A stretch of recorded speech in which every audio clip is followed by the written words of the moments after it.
기도하고 함께 시작하도록 하겠습니다. 제가 기도하겠습니다. 하나님 감사합니다. 귀한 시간 주셔서 오늘부터 이제 요한계시록을 함께 나누게 하시니 감사합니다. 주님의 말씀을 함께 나눌 때에 저희에게 지혜와 명철을 허락하셔서 하나님의 말씀을 깊이 묵상하고 이해하고 깨닫는 시간이 될 수 있도록 주님 허락하여 주시옵시고, 이 말씀들을 통하여서 주님께서 우리에게 하시고자 하시는 말씀을 잘 깨달아 알 수 있도록 주님 인도하여 주옵소서. 그래서 성경을 함께 알아가며 더욱더 깊이 알아가고 또 하나님이 주시는 지혜로 말미암아 우리 삶에 잘 적용하며 하나님의 말씀과 더욱 가까워지는 시간들이 될 수 있도록 주님 인도하여 주옵소서.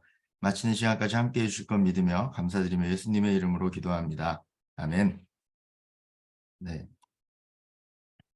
오늘부터 함께 요한계시록에 대해서 저희가 함께 나눠볼 텐데요. 주보에 실린 이 강의 제목대로 함께 나눌 내용은 이 요한계시록에 나오는 7교회입니다. 짧은 시간 동안에 함께 나누기에는 이 전체 22장은 너무 많기도 하고 또 워낙 어려운 내용이라 이번에는 2장과 3장을 위주로 그 안에 등장하는 7교회에 대해서 함께 공부해 보려고 합니다. 2, 3장을 들여다보기에 앞서서 이 요한계시록의 배경을 함께 살펴보면 앞으로 본문을 더 쉽고 재미있게 나누는데 도움이 될 것 같습니다. 로마는 주 1세기 말에 이 지중해의 많은 민족들을 무력으로 정복하고 대제국을 건설합니다. 로마는 지배당하는 이들에게 로마의 황제를 숭배하고 그의 통치에 순복함으로 로마가 주는 이 평화와 번영을 누리라고 강요합니다. 이 엄청난 군사력과 잔인한 폭력으로 진압하는 이 로마의 힘 앞에서 많은 민족들과 나라, 도시들이 대항을 포기하고 로마가 주는 가짜 평화를 받아들였습니다. 그래서 그들은 팍스 로마나, 자기들만의 평화를 이룬 이 로마 황제랑 또 그들이 믿는 신을 숭배하고 그들의 통치에 충성할 수밖에 없었습니다. 이러한 상황 때문에 예수 그리스도를 믿는 신앙인들에게는 당연히 핍박이 동반되죠. 요한계시록은 이러한 상황에서 예수 그리스도의 복음과 승리를 선포한 성경입니다. 죽임당한 어린 양, 유다의 사자인 예수 그리스도의 이 궁극적인 승리와 하나님 나라의 완성, 또 백성들의 구원을 예언할 뿐만 아니라 그리스도의 군사로 부름받은 교회가 사단의 나라에 대항해서 어떻게 앞으로 신앙생활해야 하는가를 가르치고 있습니다. 물론 그 안에는 신앙을 제대로 지키지 못하는 교회들에 대한 날카로운 지적 그리고 경고의 말씀도 있는데요. 이 잘못 행하고 있는 그리스도인들에 대해서 책망하시고 또 올바른 믿음을 가질 수 있도록 이끌어 주는 것이죠. 근데 이 요한계시록을 볼 때 큰 문제가 있는데 책이 아주 어렵다는 겁니다. 다행히 우리가 다룰 이 2, 3장은 그나마 묵시적인 내용보다는 교회를 향한 직접적이고 또 구체적인 메시지라 뒷부분보다는 훨씬 잘 우리가 할 수 있을 것 같습니다. 제가 화면 공유를 하겠습니다. 네. 화면 보이시죠? 네. 이 요한계시록은 이 예언서 같기도 하면서 또 묵시문학 같기도 하고 또 서신서 같기도 한 성경입니다. 신약 성경 후반부의 많은 부분이 서신의 형식으로 돼 있죠. 바울 서신, 또 공동 서신 이렇게 있는데 이전 강의에서 이병철 목사님께서 또 공동 서신과의 만남을 함께 나눠 주셨었습니다. 이 서신서들을 보면 어떤 서신은 교리적인 논쟁 혹은 윤리적인 가르침을 담았고 어떤 부분은 또 교회의 문제에 대한 성경적인 가르침이나 또 책망을 담았습니다. 이 서신서의 가장 큰 특징 중에 하나는 하나님의 말씀이 담겨 있고 하나님의 말씀을 전하기는 하지만 일단 편지의 형식을 취하고 있기 때문에 앞부분에 발신자와 수신자를 밝힌다는 것입니다. 이렇게 편지 형식으로 주어졌지만 그래도 그 안에 있는 내용을 보면 하나님께서 주님의 사자들을 통해서 수신자들에게 주는 공적인 메시지는 확실합니다. 이 서신서는 그렇게 이 발신자와 수신자를 밝히면서 편지의 형식으로 되어 있는데 요한계시록도 멀리서 보면 이 앞에 서신들과 마찬가지로 무언가 정해진 틀을 가지고 각 교회에 보내진 메시지입니다. 그런데 이걸 가까이 들여다보면 메시지의 표현 방법이 평이한 형식이 아니라 묵시라는 글의 형식을 취합니다. 이 묵시는 감추인 것을 드러내 보이다라는 뜻을 가졌는데 지금은 없는 장르라고 보면 되고 대체로 기원 전 200년부터 기원 후 100년경에 300년 사이에 많이 쓰여졌습니다. 이제는 성경에 이 묵시 문학이라는 장르 분류 자체를 두지 않는 게 좋겠다라는 의견도 있지만 아직까지 일반적으로는 성경으로 인정하는 이 66권에서 다니엘서랑 요한계시록이 묵시로 분류되고 또 외경으로 분류되는 글들 중에는 다른 책들도 더 있습니다. 그리고 또 물론 기원 전후 시대 이전에 쓰여진 이사야나 스가랴 같은 성경 일부분에서도 이 묵시적 성격의 내용들이 또 있습니다. 이 묵시 문학에 몇 가지 특징이 있는데 요한계시록이 아니라 묵시 문학이에요. 묵시 문학에 특징이 있는데 첫 번째는 종말론적입니다. 모순투성이인 현실을 종결시키기 위해서 개입해 들어오시는 하나님의 역사를 다루는 아주 종말론적인 내용이 담겨 있습니다. 둘째는 이원론적입니다. 사탄의 세력이 있지만 사탄의 세력과 반대로 하나님이 계십니다. 또 악하고 불의한 현 세대가 있지만 이롭고 영광스러운 미래가 있습니다. 이렇게 이원론적이라는 거죠. 또 셋째는 결정론적입니다. 모든 것이 하나님의 계획 아래 하나님께서 짜놓으신 시간표에 의해서 움직이고 있다는 것입니다. 지금 악의 세력이 세상을 지배하는 것 같지만 하나님께서 일시적으로 그들을 허용하신 것이며 그들의 활동 시간도 그리고 패배도 결국에는 하나님의 승리도 결정되어 있다는 것입니다. 그리고 네 번째는 상징과 환상입니다. 상징과 환상이 많이 나타납니다. 이 묵시의 내용이 대부분 꿈이나 또 환상 가운데 봤기 때문에 그런 것 같습니다. 이래서 또 많이 어려운 거죠, 계시록이. 그리고 그런 꿈과 환상을 이상하게 해석하니까 또 이단도 많이 생기고요. 다섯 번째는 익명성을 가진 것이 특징입니다. 저자는 자신의 이름이나 신분을 감추고 다른 일을 저자로 빌려옵니다. 필명이라고 할까요? 글을 쓸 때 그런 것 같습니다. 그런데 이게 묵시문학의 특징이고요. 요한계시록은 묵시문학이라고 하는데 조금 다릅니다. 분명히 묵시문학의 특징들이 있는데 그와 다른 것들도 있다는 것이죠. 그 시대의 묵시문학과 다른 특징 중에 첫 번째는 요한계시록의 실명성입니다.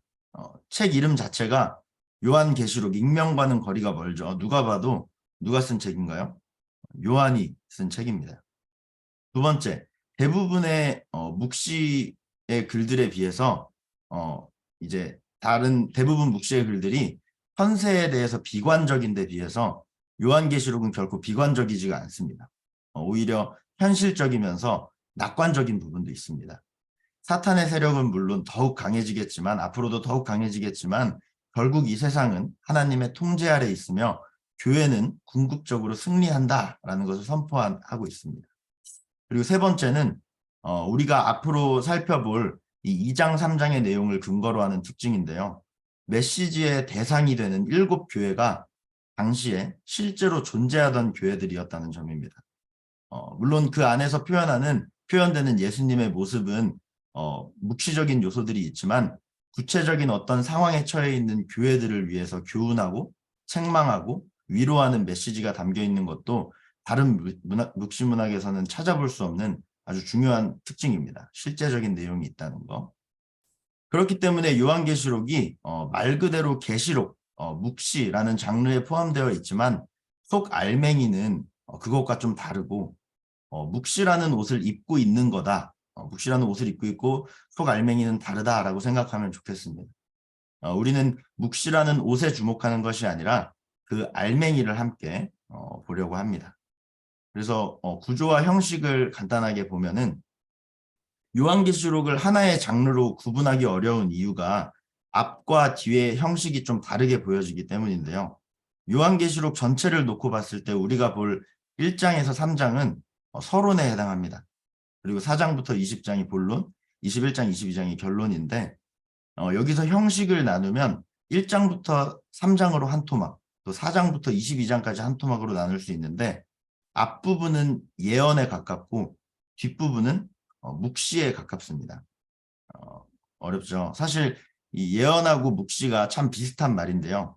성경에서 기준하는 그 맥락에서 예언은 미래를 예지한다는 좁은 뜻에 해당되는 게 아닙니다. 우리가 점집 가서 막 어떻게 될까요? 이런 게 아니라 당시의 현 세대 가운데 신탁, 곧 하나님의 말씀을 전한다는 뜻을 가지고 있습니다.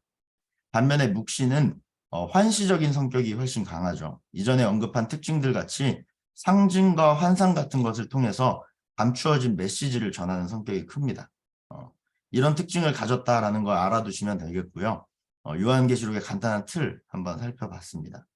그래서 이제 7교회를 향한 메시지를 이제 함께 살펴보려고 하는데 2, 3장은 하나님의 예언의 말씀, 곧 계시록 전체를 함축하고 있는 서론적인 장이라고 받아들여집니다. 각 교회를 향한 이 메시지를 우리가 살펴볼 텐데 그 전에 구체적으로 살펴보기 전에 알아둬야 할 내용들이 몇 가지가 있는데 오늘 이 부분에 대해서 함께 오늘 나눠보려고 합니다. 먼저 2, 3장 7교회의 내용이 나오는데 이 7교회를 향한 글의 장르가 무엇이냐라고 했을 때 지금 계속 묵시냐 예언이냐 서신이냐 이런 장르 얘기를 해왔는데 요한계시록 전체를 놓고 봤을 때는 명확하게 정의하지 못했죠. 근데 이제 한 번 더 들어가서 요한계시록의 장르가 아니라 우리가 살펴볼 2장, 3장의 장르입니다. 대부분 지금까지는 이 2장, 3장의 내용을 서신으로 구분을 했습니다. 서신서로. 최근에는 오히려 이 내용들이 근데 설교에 더 가까운 형식이라는 주장이 많이 받아들여지고 있습니다. 요한계시록 2, 3장의 7교회를 향한 메시지들이 되게 서신이라고 불린 이유는 먼저 이전의 주석서들이 그렇게 분류했기 때문입니다. 근데 그걸 깊이 들여다봤을 때 요한계시록 2, 3장에는 당시 서신들에서 전형적으로 발견되는 그런 특징들이 하나도 담겨있지 않다는 거예요. 그래서 그 장르를 서신으로 구분할 근거가 상당히 빈약합니다. 서신서랑 요한계시록을 한번 비교해 볼 텐데요. 고대 사회, 이 서신들의 주요 부분을 보면 최소 3가지의 주요 부분이 있는데 서론, 본론, 결론부로 이루어져 있습니다. 근데 여기에 바울 서신 같은 경우는 하나가 추가되어 있는데 우리가 너희에게 감사하노니 이런 성경 읽으면서 그런 단어를 많이 보셨죠. 그래서 서론, 본론 사이에 감사 부분까지 이렇게 추가가 됩니다. 이게 보통 서신들의 형식인데 여기서 이 신약 성경 속의 모든 서신들의 서론 부분 순서를 보면 3가지 서식이 있습니다. 먼저는 발신자 전형 문구인데요. 성경 보면 항상 읽어보셨죠, 이런 거. 하나님과 주 예수 그리스도의 종 야고보, 하나님의 종된 나 바울은 이런 발신자 전형 문구가 있습니다. 내가 이렇게 쓴다. 그리고 수신자 전형 문구가 또 있습니다. 하나님 아버지와 주 예수 그리스도 안에 있는 교회에 전한다. 이렇게 주의 몸된 교회에 전하노니 이렇게 하는 수신자 전형 문구가 있고요. 그리고 인사말이 있습니다. 주 예수 그리스도로부터 은혜와 평강이 있기를 원하노라. 이렇게 인사말로 서론이 이렇게 서신서의 서론이 이렇게 시작이 됩니다. 그런데 요한계시록은 발신자 전형 문구랑 수신자 전형 문구가 다른 서신들이랑 아주 많이 차이가 있습니다. 그리고 또 독특한 전형 문구들을 막 역순으로 제시하면서 인사말이 아예 없습니다.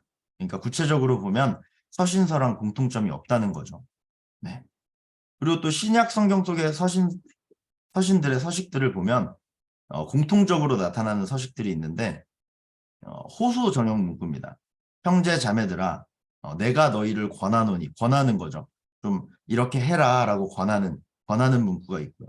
또 공개 전형 문구 모르기를 원하지 않는다. 알기를 원한다. 이렇게 이렇게 공개하는 겁니다. 알려지기를 원한다고요. 또 확신 전형 문구 확신하노니 확신함으로 이런 단어들 많이 보셨죠. 또 혹격 사용을 하는데요.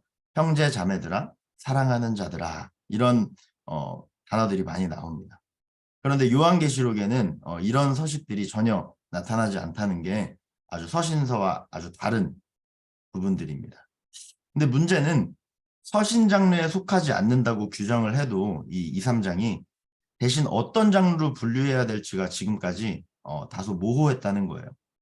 그래서 가장 좋은 선택지는 예언 신탁입니다. 예언 신탁. 구약에 주로 등장하는 예언 신탁입니다. 하나님께서 사람을 통해서 하나님의 말씀을 나타내는 것을 의미합니다. 근데 이 2, 3장의 내용을 예언 신탁으로 보는 이유는 여기서 나오는 타데 레게이라는 단어입니다. 7교회를 향한 메시지를 열 때 항상 이 헬라어 타데 레게이라는 문구가 나옵니다. 그런데 이 문구는 히브리서 성경을 번역한 70인역, 헬라어로 번역한 70인역에서 250회 이상 나타나는 표현입니다. 그래서 이 히브리어 전체 문구를 보면 밑에 흰글씨 보면은 만군의 여호와께서 이같이 말씀하시되 라는 문구입니다. 성경 읽으면서 보신 적 많으시죠? 만군의 여호와께서 이같이 말씀하신다 이런. 흔히 예언 말씀의 도입어로 사용이 됩니다. 그래서 민수기에서 예언자 발람, 또 예언서의 아모스, 에스겔, 이사야, 예레미야 등등 많은 이들이 하나님의 말씀을 대언할 때 이 타데 레게이로 시작했습니다. 우리가 옛날에 읽던 성경 개역 한글을 보면 가라사대입니다. 예수께서 가라사대 이거 타데 레게이입니다. 근데 특이한 것은 계시록이 쓰여진 이 주후 1세기, 그러니까 계시록이 글이 쓰여질 당시에는 이 표현이 고어였다는 겁니다. 옛날 말, 그러니까 지나간 말, 이미 안 쓰는 말이었다는 거예요. 그러니까 요즘 우리가 개역개정 쓰면서 가라사대라는 말은 아예 안 쓰잖아요. 그렇기 때문에 당대 사람들한테는 이 타데 레게이, 여호와께서 이같이 말씀하시되 라는 이 표현이 그 요한계시록이 쓰여질 당시에는 상당히 낡은 옛 표현으로 들렸을 겁니다. 요즘에 우리가 헐, 오마이갓, 킹왕짱 이런 얘기하면 요즘 애들한테 옛날 사람 소리 듣거든요. 그런 거죠. 그러니까 그런데 신약 시대에 이 2, 3장에 7교회를 향한 메시지가 구약의 고어에서 비롯되었다는 이 사실이 그러니까 수백 년 전에 타데레게이를 썼는데 요한계시록에서 이걸 쓰고 있다라는 이 사실이 오히려 그 구약의 예언 신탁에서 요한계시록이 기반을 했다라는 설득력을 거기에 설득력을 더해주는 내용입니다. 그래서 예언 신탁을 현대적이면서 아주 청중 친화적으로 표현하면 바로 설교가 됩니다. 요한은 하나님의 말씀을 요한계시록에 담았습니다. 7교회의 청중들을 향해서 하나님의 말씀을 대언하여 선포한 것이죠. 예언이냐 묵시냐라는 질문에 대해서 어떤 학자가 이런 말을 했습니다. 예언은 설교지만 묵시는 문학에 속한다. 예언의 말씀은 설교입니다. 구체적인 상황에 처해 있는 교회의 대상을 향해서 선포된 말씀입니다. 그러나 묵시는 직접적인 설교가 아니라 어떤 구조를 가지고 어떤 목적을 위해서 기록된 문학적인 표현이라고 보는 게 맞다라는 것입니다. 그래서 우리가 앞으로 2, 3장을 살펴볼 때 이 7교회를 향한 글을 설교라고 이해하며 보면은 좋을 것 같습니다. 예수님께서 요한을 통해서 에베소 교회에 설교를 보내셨다. 서머나 교회를 향한 설교 이렇게 설교라고 보면 좋을 것 같습니다. 이제 구조를 한번 살펴볼 텐데 네. 7교회로 보내진 이 글들은 동일한 패턴을 보입니다. 그리고 틀이 굉장히 확고한데요. 요한계시록 2장, 3장을 우리가 대강 읽어보기만 해도 이 7개의 본문에 상당한 일관성을 가진 내적 구조가 담겨 있는 것을 우리가 알 수가 있습니다. 7개의 각 설교들은 한 8단계 정도의 구조를 지니고 있는데요. 첫 번째는 위임입니다. 각 설교는 예수님께서 소아시아에 있는 특정 교회를 향해서 글을 써서 전달하도록 요한을 위임하는 모습으로 시작됩니다. 어디 교회의 천사에게 편지하라 이렇게 위임을 합니다. 요한에게. 그리고 두 번째는 그리스도의 칭호가 있습니다. 아까 얘기한 타데 레게이입니다. 그리스도의 칭호 이 문구 뒤에 항상 칭호가 나옵니다. 아까 말했던 히브리어 전문은 만군의 여호와께서 이같이 말씀하시되였는데 요한계시록 2장 3장에는 뭐뭐 하시고 뭐뭐 하신 이가 이르시되 이게 예수님께서 이르시되라는 말이죠. 이렇게 번역이 됩니다. 이 타데레게이 문구 다음에 그리스도에 대한 묘사가 이어지는데 대개 둘 이상의 칭호들이 붙습니다. 우리가 간단히 지금 성경책을 피셨으면 요한계시록 2장 1절 말씀만 한번 읽어보면 좋을 것 같아요. 요한계시록 2장 1절 말씀 한번 읽어보겠습니다. 시작. 에베소 교회의 사자에게 편지하라. 오른손에 있는 7뼈를 붙잡고 7 금촛대 사이를 거니시는 이가 이르시되. 보면은 7뼈를 붙잡고 7 금촛대 사이를 거니시는 이가 이르시되 라고 나옵니다. 칭호가 이렇게 2개 이상씩 매 교회마다 나옵니다. 뭐뭐하고 뭐뭐하신 이가 이르시되 라고 이렇게 칭호가 나옵니다. 근데 이 칭호는 앞선 1장에 요한계시록 1장 9절에서 20절까지 기록된 예수님에 대한 환상에서 기록된 칭호들입니다. 근데 이 칭호들이 되게 상징적인 것으로 되어 있는데 이후에 우리가 교회들을 살펴보면서 언급하게 될 텐데 요한이 결코 그 칭호들을 무작위로 선택한 게 아니라 각 교회의 특정한 상황과 더욱 긴밀하게 연결시키려는 의도를 가지고 선택했음을 알 수가 있습니다. 앞으로 우리가 본문을 읽어 나갈 때 이걸 염두에 두고 함께 나누면 더 흥미롭게 읽을 수 있을 것 같습니다. 두 번째는 이렇게 그리스도의 칭호고요. 세 번째는 칭찬이 나옵니다. 7편 설교 모두에서 동일하게 오이다라는 동사가 나오는데 이 오이다는 내가 안다라는 뜻입니다. 그래서 예수님께서 너희 교회가 잘한 걸 내가 알고 있어 라고 알아주시는 겁니다. 칭찬하시는 거죠. 대부분 이후에는 칭찬 이후엔 날카롭고 강력한 비판을 받게 되긴 하는데 일단은 공동체가 올바르게 행하고 있는 일에 대해서는 예수님께서 칭찬을 먼저 하시고 시작을 하십니다. 칭찬 다음에는 당근과 채찍이죠. 책망이 있습니다. 교회가 올바르게 행하고 있는 일에서 칭찬하신 이후에 반대로 잘못하고 있는 일을 드러내는 책망이 이어집니다. 칭찬에서 책망으로 전환될 때 이 전형적인 표현이 있는데 여기 보면 그러나 내가 너를 책망할 것이 있다 라는 말에서 그러나에 주목해야 됩니다. 책망을 하기 전에 그러나라고 했다는 것은 책망에 반대되는 칭찬이 앞부분에 있었음을 의미하는 거죠. 근데 4대 교회랑 라오디게아 교회 나중에 저희가 볼 텐데 이 두 교회에는 책망과 대조되는 칭찬이 없습니다. 그래서 다른 교회들은 그러나가 나오기 전에 칭찬을 하고 너 이런 걸 잘했어. 그러나 이건 혼나야 돼 라고 하지만 이 두 교회는 책망할 것이 있다 이런 표현 없이 그러나 없이 그냥 곧바로 책망부터 받습니다. 또 이 책망 문구가 두 번째 서머나 교회랑 6번째 빌라델비아 교회를 향한 설교에도 빠져 있는데 이 두 교회는 반대로 비판받을 점이 없어서 칭찬만 하고 끝납니다. 네, 그렇게 책망이 있다는 거 알아두시면 되고요. 책망 다음에는 그 책망을 교정해야 됨을 알려주십니다. 날카롭게 비판하고 책망하신 후에 교정이 뒤따르는 거죠. 예수님께서는 그 교회를 꾸짖으시고 성도들을 심판 가운데 내버려 두시는 것이 아니라 성도들이 가진 문제를 근본적으로 해결할 수 있는 방안을 은혜롭게 제시하십니다. 교정 부분에서는 지금 이제 이 5번째 교정에서는 아까 전형적인 문구, 뭐 타데레게이나 그러나 이런 공통적인 특징들은 없지만 그래도 일관되게 사용되는 게 있는데 교정 내용을 명령하실 때 명령법을 사용하신다는 겁니다. 회개하라 이렇게 말씀하십니다. 그리고 이 회개하라는 그 건강한 두 교회 방금 말했던 서머나 교회랑 빌라델비아 교회에는 빠져 있습니다. 회개할 게 없다라고 말하긴 그렇지만 그냥 잘했다는 거죠. 어쨌든.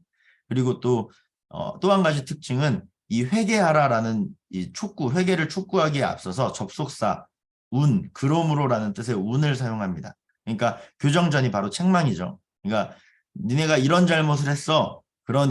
그러므로 이제 회개해라라고 교정을 말씀해 주십니다. 6번째는 그리스도의 오심입니다. 교정에 이어서 예수님께서는 자신이 이제 교회에 오실 것을 말씀하십니다. 이 또한 앞부분인 교정과 긴밀하게 연결되어 있는데요. 여기서 연결시켜주는 단어는 만일입니다. 만일. 회개해라. 만일 근데 네가 회개하지 않으면 내가 너한테 갈 거야 라는 말입니다.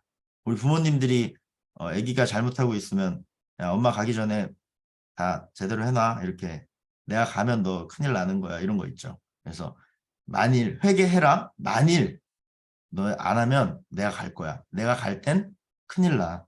그러니까 심판하러 가시겠다는 거죠. 그래서 그리스도의 오심에 관한 선언은 이제 죄악된 행위를 고치라고 경고하시고 또 그렇지 않으면 심판이 임할 거라는 것을 의미하는 것입니다. 일곱 번째는 승리 문구입니다. 일곱 설교에는 모두 승리와 관련된 문구가 포함되어 있습니다. 마지막 때가 되면은 현재 직면하고 있는 문제들을 극복한 이들한테 승리가 하나님께서 주시는 승리가 주어진다는 거죠. 그래서 앞부분에서 칭찬과 책망이 대조되었던 것처럼 승리는 바로 앞에 있는 여섯 번째 그리스도의 오심, 이 경고 문구랑 대조를 이루고 있습니다. 예수님의 오심은 심판이라는 부정적인 함의를 드러내고 반면에 승리 문구는 승리, 말 그대로 승리라는 긍정적인 함의를 드러내는 거죠. 마지막은 들으라입니다. 들으라. 일곱 설교에서 가장 고정된 형태를 보이는 건데요. 각 메시지에 동일한 단어로 등장을 합니다. 귀 있는 자는 성령이 교회들에게 하시는 말씀을 들을지어다 라는 문구. 많이 성경 읽으면서 보셨죠? 이건 요한계시록에서만 나오는 게 아니고 공관복음 안에서 예수님의 말씀에서도 나옵니다. 예수님께서 말씀을 가르치시고 비유를 설명해 주시고서 마무리하실 때 귀 있는 자는 들을지어다 이렇게 말씀하시죠. 또 저희가 아까 나눴던 이 구약의 예언 신탁에서도 이 문구들은 등장을 합니다. 이 문구는 듣는 사람, 청중들로 하여금 그들이 방금 들은 메시지에 집중할 것을 요구하는 기능을 합니다. 그래서 하나님의 말씀이니까 마음 깊이 새기고 실천해라 라는 것이죠. 그래서 구조를 한번 쭉 보면, 내적 구조를 보면 위임, 그리스도의 칭호, 칭찬, 그리고 책망, 교정, 그리스도의 오심, 승리, 들으라 이렇게 되어 있습니다. 이 8가지가 전부 들어가 있는 건 아닙니다. 7교회를 향한 설교에 아까 말씀드렸듯이 칭찬할 게 없었던 곳은 칭찬이 안 들어가 있고요. 책망받지 않아도 될 곳은 책망이 안 들어가 있고 이렇게 한두 개씩은 빠져 있을 수도 있습니다. 내적 구조는 이렇습니다. 또 외적 구조를 한번 살펴볼 텐데 7설교가 배치된 순서를 보면 교차대구를 이루고 있습니다. 교차대구 하니까 그 지난 금요기도회 때 목사님, 담임 목사님께서 말씀하신 샌드위치 기법과 비슷한 건데요. 이 교차대구법은 본문의 여러 요소들을 균형 잡힌 순서로 배열하는 이 문학적 장치입니다. 그래서 성경에서 근데 되게 많이 나타나는 기법입니다. 보면 7교회를 이렇게 A, B, C, D, C-, B-, A- 이렇게 나열을 했는데 금요기도회 때 목사님께서 설명해 주신 것처럼 다시 C-, B-, A-는 A와 A-가 비슷하고 B와 B-가 비슷하고 C와 C-가 비슷하다 이렇게 놓고 있는 거죠. 이렇게 놓고 보니까 딱 접으면 딱 데칼코마니처럼 딱 똑같이 접혀 있게 되는 거죠. 일곱설교를 이렇게 파악할 수 있는 근거는 건강한 교회와 건강하지 않은 교회입니다. 아까 설명드릴 때 책망받지 않는 칭찬만 받은 교회가 있었는데 몇 교회였죠? 2교회였습니다. 2개의 교회였는데 그게 B랑 B-입니다. 서머나랑 빌라델비아 교회, 두 번째랑 여섯 번째 교회인데 이 2교회만 책망받지 않았습니다. 건강한 교회죠. 이 2교회만 유대인인 척하지만 사탄의 무리인 이들에게 공격받고 있다라고 기록되고 있습니다. 또 이 ABCD, C-B-A- 이 구조, 데칼코마니 구조에서 중앙에 위치한 네 번째 두아디라 교회는 설교들 가운데 가장 길이가 긴 부분입니다. 그래서 데칼코마니의 중심을 잘 잡아주고 있는 거죠. 그 이 2교회 서머나랑 빌라델비아가 건강한 교회니까 나머지는 이제 건강하지 않은 교회로 이렇게 배치가 되어 있는 겁니다.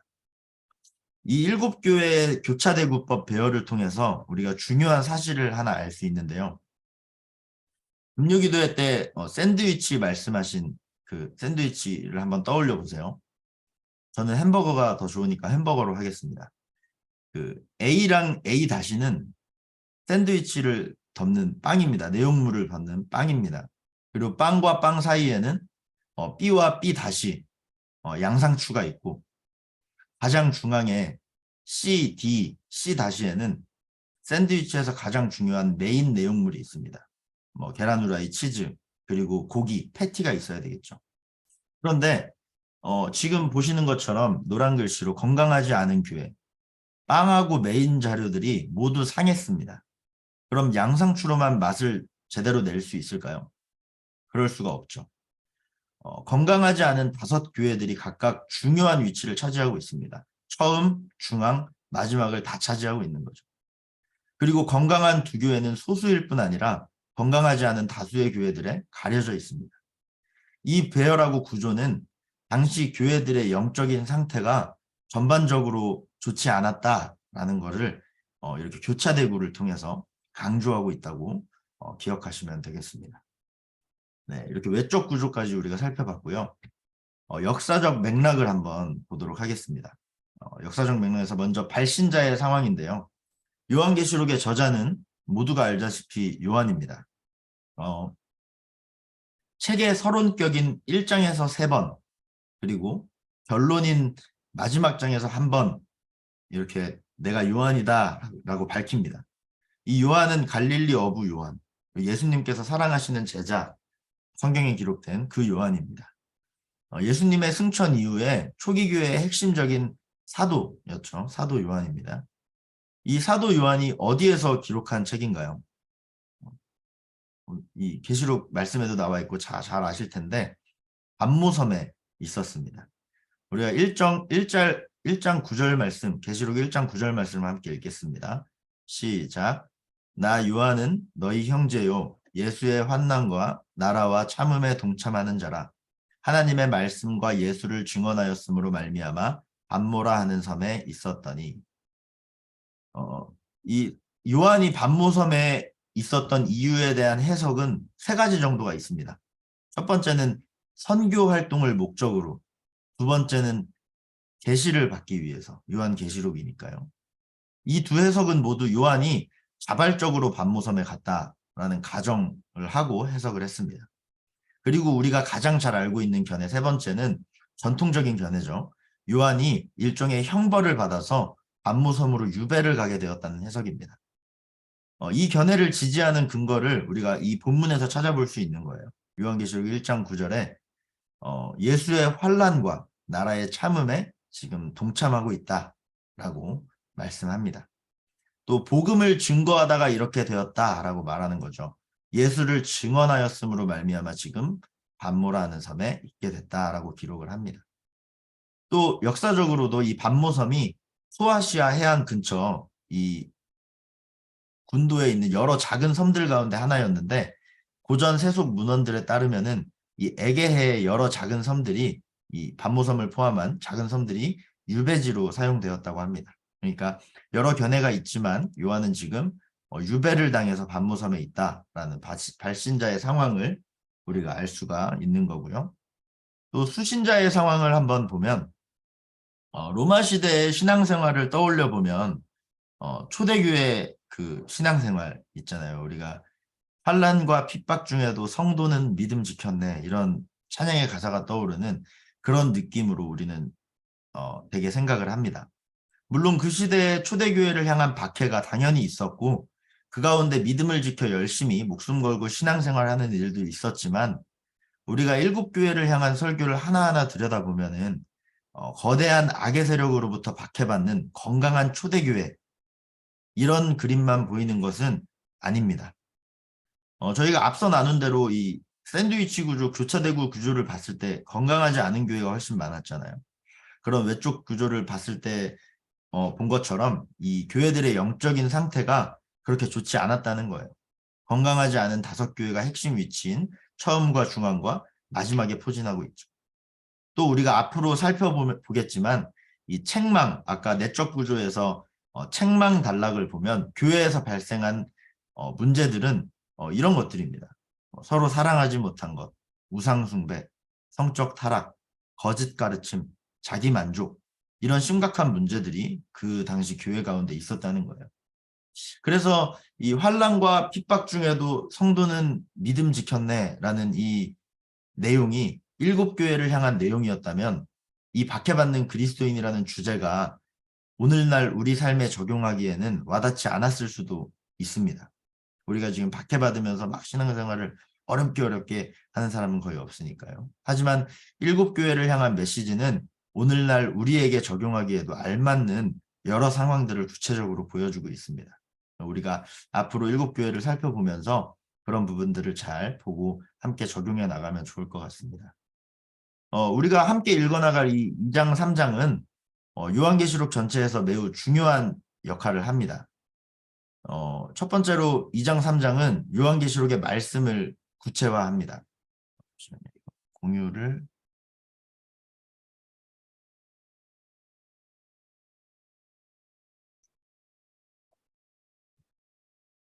네, 요한계시록의 말씀을 구체화합니다. 요한계시록의 말씀은 묵시적인 내용이 굉장히 많다고 했었죠. 하늘과 종말 같은 공간적이고 또 시간적으로 초월적인 내용들을 굉장히 많이 다루고 있기 때문에 자칫 메시지 내용을 추상적으로 받아들일 가능성이 많습니다. 근데 저희가 이제 앞으로 다룰 2, 3장을 보면 확실한 수신자인 7교회가 있는 거예요. 그리고 이 7교회의 구체적인 정황을 2장, 3장에 기록함으로 인해서 요한계시록의 메시지를 매우 우리가 구체적으로 이해하고 또 우리 안에 적용해 볼 수 있을 것 같습니다. 두 번째는 2장, 3장은 요한계시록의 메시지를 굉장히 보편화시킵니다. 그러니까 이 메시지의 대상이 7교회 안에 있는 메시지이기도 하지만 그걸 넘어서서 지금 우리에게도 주는 말씀이라는 거죠. 당시의 교회가 7개만 있었던 게 아닙니다. 당시의 소아시아 지역에는 뭐 드로아, 골로새, 또 히에라볼리 등 교회들이 더 많이 있었습니다. 근데 이렇게 더 많은 교회들이 존재했지만 그 가운데 이 7이라는 숫자를 택한 것은 완전성의 의미를 나타내기 위함입니다. 성경에서 7은 완전수로 통하죠. 네, 그렇기 때문에 7교회만을 위해서 주어지는 메시지가 아니라 모든 교회들에게 주어지는 메시지라는 것을 의미를 합니다. 그래서 그 7교회를 통해서 주는 메시지를 우리가 잘 공부하면 좋을 것 같고, 더 나아가서 이 2, 3장에서 주어지는 메시지의 마지막 부분마다 아까 이 내적 구조의 마지막 8번째 부분에 귀 있는 자는 성령이 교회들에게 하시는 말씀을 들을지어다 라는 문구가 공통적으로 나온다고 말씀드렸습니다. 이 문구 안에 교회들이라는 이 복수 사용은 각각의 메시지가 한 교회뿐 아니라 다수의 모든 교회를 향하고 있음을 분명히 보여주는 부분입니다. 교회들에게 하시는 말씀을 들을지어다 라고 하는 거죠. 요한은 비록 7교회를 향해서 묵시록을 썼지만 그럼에도 모두를 향해 하나님의 말씀을 전하고 있는 거죠. 그 시대에 그 지역과 교회를 향한 메시지였기도 했지만 동시에 우리를 향한 하나님의 말씀이라 생각하고 함께 읽어나가면 좋을 것 같습니다. 우리가 다음 주부터 한 교회 한 교회 본문을 보면서 이제 알아볼 텐데 성경을 더욱 깊이 알아가는 것과 더불어서 이 계시록 7교회의 말씀들을 통해서 하나님께서 지금 우리에게 말씀하시고자 하는 부분들을 함께 깨달아가는 시간이 되기를 소망합니다. 오늘은 이렇게 이제 계시록의 이제 2, 3장에 이제 미리 구체적으로 들여다보기 이전에 알아봐야 될 것들을 한번 쭉 살펴봤고요. 다음 주부터는 이제 2장, 3장 순차대로 이제 에베소 교회부터 해서 함께 7교회를 한번 구체적으로 살펴보고 나누도록 하겠습니다. 네, 오늘은 제가 기도하고 마치도록 하겠습니다. 하나님 감사합니다. 이 저녁에도 하나님의 말씀을 함께 나누게 하시니 감사합니다. 주님, 요한계시록의 7교회를 우리가 함께 나눌 때에 주님께서 그 교회들을 향한 설교를 통하여서 무슨 말씀을 하고 싶으셨는지를 우리가 잘 깨닫게 하여 주옵소서.